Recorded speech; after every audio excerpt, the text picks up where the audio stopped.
शिवसेना सुनावणीचा आजचा 7वा दिवस.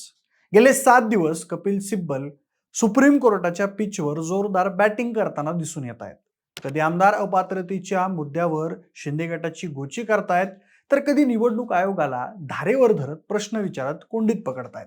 आणि या सगळ्यावर असं स्पष्ट चित्र सेट होऊ लागलंय की शिवसेना पक्षाचा निकाल आता ठाकरेंच्या पारड्यात जास्त झुकू लागलाय. ते कसं? तर हे सगळं घडलं आजच्या सुनावणीत कपिल सिब्बल यांनी विधानसभा अध्यक्षांना धारेवर धरत अधिकारांचा गैरवापर केलाय असे महत्त्वाचे मुद्दे मांडले. त्यासोबत राजकीय पक्षांचं संविधान किंवा त्यांचे कायदे हे वैध आहेत की अवैध हे ठरवण्याचा अधिकार विधानसभा अध्यक्षांना कसा, या प्रश्नावर राहुल नार्वेकरांना टार्गेट करत त्यांची कोंडी केली. त्यामुळे आजची ही पक्षाची सुनावणी शिवसेना ठाकरे गटाच्या बाजूने अधिक झुकली. म्हणूनच आजच्या या सुनावणीत नेमकं काय काय घडलंय, त्यासोबतच कपिल सिब्बल यांनी राहुल नार्वेकर आणि भरत गोगावले यांच्या कशा चिंधड्या उडवल्या याबद्दलची संपूर्ण माहिती जाणून घेणार आहोत आजच्या या व्हिडिओच्या माध्यमातून. नमस्कार, मी प्रथमेश आणि तुम्ही पाहताय विषयच भारी. मंडळी, सुप्रीम कोर्टाच्या खंडपीठासमोर युक्तिवादाला सुरुवात करताना कपिल सिब्बल यांनी सगळ्यात आधी एकनाथ शिंदेच्या मूळ दाव्यावरच थेट हल्ला केला. शिंदे गटाकडून सातत्यानं हा दावा केला जायचा की आमच्याकडे बहुसंख्य आमदार आणि खासदार आहेत, त्यामुळे लोकशाहीच्या नियमानुसार आणि विधिमंडळातल्या बहुमताच्या बळावर आम्हीच मूळ शिवसेना आहोत आणि म्हणूनच पक्षाचं नाव आणि धनुष्यबाण हे निवडणूक चिन्ह आम्हालाच मिळालं पाहिजे.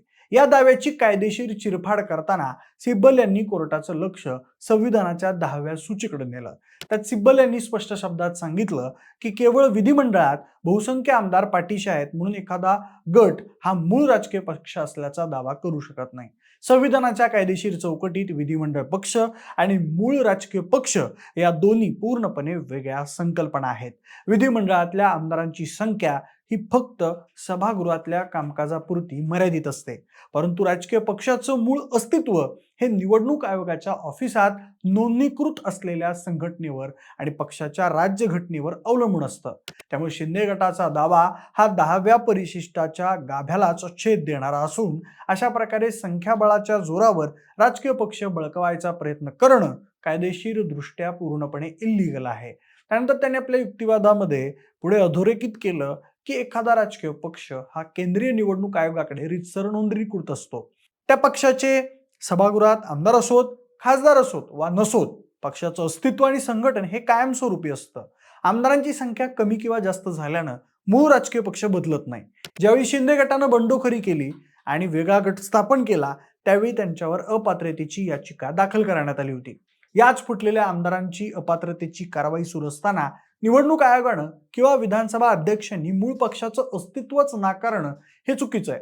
आमदारांची अपात्रता ठरवताना 10व्या अधिसूचनेनुसार मूळ हेतूला वगळून विधानसभा अध्यक्ष किंवा निवडणूक आयोग निर्णय कसा घेऊ शकतात, असा कठोर सवाल सिब्बल यांनी न्यायालयात उपस्थित केला. त्यानंतर त्यांनी न्यायालयाला सांगण्याचा प्रयत्न केला की राजकीय पक्षाचं नेतृत्व कोणाकडे आहे याची स्पष्ट आणि अधिकृत नोंद निवडणूक आयोगाकडे आधीपासूनच उपलब्ध होती. असं असतानाही कोणत्याही सखोल चौकशी विना किंवा कायदेशीर मानकाचं पालन न करता निवडणूक आयोगानं शिंदे गटाला मूळ पक्ष आणि चिन्ह बहाल करण्याचं पाऊल उचललं, जे कायद्याच्या चौकटीत टिकणारं नाहीये. त्यामुळं संविधानाच्या 10व्या अनुसूचीची व्याख्या सुप्रीम कोर्टाच्या न्यायमूर्तींसमोर सोप्या भाषेत सांगताना सिब्बल म्हणाले की पक्षांतरबंदी कायद्याची निर्मिती हीच मूळ राजकारणातल्या आयाराम गयाराम संस्कृतीला म्हणजेच पक्षफोडीला जेरीस आणण्यासाठी झाली होती. म्हणूनच 10व्या अनुसूचीमध्ये स्पष्ट तरतूद आहे की जर एखाद्या पक्षातल्या लोकप्रतिनिधींचा मोठा गट फुटला तर अपात्रतेपासून वाचण्यासाठी त्यांना दुसऱ्या एखाद्या रजिस्टर असलेल्या राजकीय पक्षात विलिनीकरण करून घ्यावं लागतं. परंतु एकनाथ शिंदे यांच्या गटाने कुठल्याही दुसऱ्या राजकीय पक्षात स्वतःचं विलिनीकरण केलेलं नाही. त्यांनी स्वतःला स्वतंत्र ठेवलं आणि तरीही मूळ पक्ष आणि त्याचंच चिन्ह यावर दावा ठोकला. त्यानंतर विलिनीकरण न करता थेट पक्षावरच डल्ला मारणं आणि मूळ पक्षच आमचा आहे असा दावा करणं म्हणजे संविधानानं दिलेल्या पक्षांतरबंदी कायद्याचा थेट अपमान करणं आहे, असं स्पष्ट मत सिब्बल यांनी मांडलं. त्यानंतर शिंदे गटाचा हा दावा स्वीकारला तर देशातल्या कोणत्याही राजकीय पक्षाचं अल्पसंख्याक पक्ष नेतृत्व धोक्यात येईल आणि पैशाच्या किंवा सत्तेच्या बळावर आमदार फोडून मूळ पक्षच बळकावण्याचा एक घातक पायंडा संपूर्ण देशात पडेल असा गंभीर इशारा सिब्बल यांनी आपल्या युक्तिवादादरम्यान दिला. त्यानंतर कपिल सिब्बल यांनी त्यांचं टार्गेट थेट महाराष्ट्र विधानसभेचे अध्यक्ष राहुल नार्वेकर यांनी दिलेल्या निर्णयांकडे वळवलं. TV9 मराठीच्या माहितीनुसार सिब्बल यांनी विचारलं की राजकीय पक्षाची कोणती घटना वैध आहे आणि कोणती नाही हे ठरवायचा किंवा पक्षाच्या अंतर्गत घटनेची तपासणी करण्याचा अधिकार विधानसभा अध्यक्षांना येतोच कुठून? विधानसभा अध्यक्षांचं काम हे केवळ संविधानाच्या 10व्या अनुसूचीनुसार आमदारांच्या अपात्रतेच्या याचिकांवर निर्णय देण्यापुरतं मर्यादित आहे.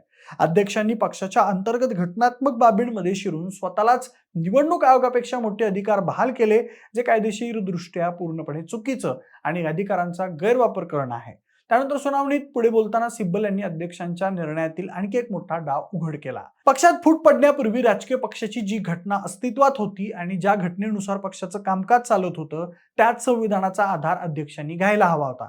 परंतु विधानसभा अध्यक्षांनी त्यांच्या जुन्या मानसिकतेतून किंवा शिंदे गटाला लाभ व्हावा या उद्देशानं तर्क मांडले.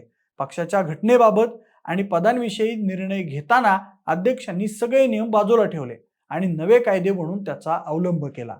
त्यानंतर सिब्बल यांनी कोर्टात ठामपणे सांगितलं की विधिमंडळातील संख्याबळ हे तात्पुरतं असू शकतं, परंतु राजकीय पक्षाची संघटनात्मक रचना आणि त्याची मूळ घटना ही कायमस्वरूपी असते.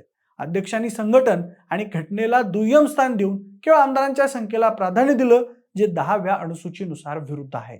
त्यानंतर विधानसभा अध्यक्षांनी भरत गोगावले यांना शिवसेनेचं अधिकृत मुख्य प्रतोद म्हणून मान्यता द्यावी. या निर्णयावर कपिल सिब्बल यांनी त्यांना चिमटीत धरलं. त्यावर सिब्बल यांनी अतिशय रोकडा सवाल विचारला की अध्यक्षांनी नेमक्या कोणत्या कायद्याच्या, कोणत्या कलमाच्या आणि कोणत्या नियमाच्या आधारे भरत गोगावले यांना पक्षाचं व्हीप म्हणून मान्यता दिली? गोगावले हे नेमक्या कोणत्या राजकीय पक्षाचे व्हीप होते? शिंदे गटाचा विधिमंडळातला व्हीप ठरवताना अध्यक्षांनी पक्षाच्या मूळ घटनेचा चुकीचा अर्थ लावला. त्यावर अध्यक्षांनी असं समर्थन केलं होतं की 1999च्या पक्ष घटनेनुसार पक्षप्रमुख हे पदच अस्तित्वात नव्हतं. या दाव्यावर सिब्बल यांनी अध्यक्षांच्या विवेक बुद्धीवरच प्रश्नचिन्ह उपस्थित केलं. जर 1999 मध्ये पक्षप्रमुख पद नव्हतं तर मग कोणत्या आधारावर आणि कोणत्या अधिकाराने पक्षाचा अधिकृत व्हीप बदलला गेला? अध्यक्षांनी आंधळेपणाने शिंदे गटाचं राजकीय हित साध्य करण्यासाठी निर्णय दिलेत का, असा थेट प्रहार सिब्बल यांनी केला. त्यानंतर कपिल सिब्बल यांच्या या युक्तिवादामुळे कोर्टातलं वातावरण तापलं गेलं. त्यात त्यांनी स्पष्ट केलं की व्हीप हा राजकीय पक्षाकडून जारी केला जातो, ना की विधिमंडळातल्या बंडखोर आमदारांच्या गटाकडून. राजकीय पक्षाची मान्यता आणि पक्षाचे अधिकृत नेतृत्व यांना डावलून जर आमदारांचा गट स्वतःचा व्हीप लादू लागला तर पक्षाची शिस्त पूर्णपणे मोडीत निघेल. म्हणूनच अध्यक्षांनी भरत गोगावले यांचा व्हीप ग्राह्य धरून मूळ पक्षाच्या अधिकृत व्हीपला आणि पक्षाच्या नेतृत्वाला बेकायदेशीर ठरवलं. हा निर्णय पूर्णपणे पक्षपाती आणि कायदेशीर पाया नसलेला आहे. त्यानंतर सिब्बल यांनी न्यायालयाच्या निदर्शनास आणून दिलं की अध्यक्षांनी ट्रिब्युनल म्हणून काम करताना निपक्षपाती राहणं अपेक्षित होतं, परंतु त्यांनी घेतलेले निर्णय हे राजकीय गटाला फायदा पोहोचवणारे आणि संविधानाच्या तत्वांना मुठमाती देणारे आहेत. म्हणजे आजच्या संपूर्ण सुनावणीच्या दरम्यान सरन्यायाधीशांच्या नेतृत्वाखाली खंडपीठाने सिब्बल यांचा युक्तिवाद ऐकून घेतला. सिब्बल यांनी ज्या प्रकारे 10व्या अनुसूचीचा संदर्भ दिला, आमदारांची अपात्रता, पक्षाची मूळ घटना आणि अध्यक्षांच्या अधिकारांची व्याप्ती यावर कायदेशीर मुद्द्यांची मांडणी केली.